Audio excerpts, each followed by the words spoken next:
আমার বাচ্চাকে আমি মারবো, বকবো কি আদর করবো সেটা আমার ব্যক্তিগত ব্যাপার, আর এর জন্য আমি কাউকে কৈফিয়ত দেবো না। হাই সবাইকে, আমি সুপ্রিয়া, আর তোমরা দেখছো আমার নতুন একটা ব্লগ। প্রথমের কথাগুলো কেন বললাম সবই বলবো, দেখতে থাকো।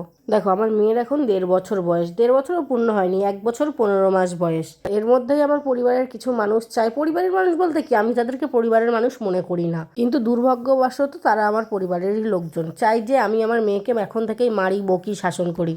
ও যদি কোনো দুষ্টুমি করে তাদের কথা হলো, তুমি কেন বকছো না, তুমি কেন মারছো না। আরে ওর তো এখন দুষ্টুমি করারই বয়স, আমি কেন ওকে বকবো, মারবো? আজব।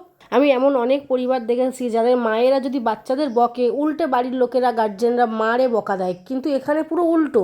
আমি একটা কথাই জানতে চাই, যে বকলে আর মারলে কি শাসন করা হয়ে যায়? তাছাড়া কি অন্য কোনোভাবে শাসন করা যায় না? আর আমার মেয়ের এখন 1.5 বছর বয়স, আমি যদি ওকে বকি বা মারি, ও কি বুঝতে পারবে আমি ওর কোন দোষের জন্য বকছি বা মারছি?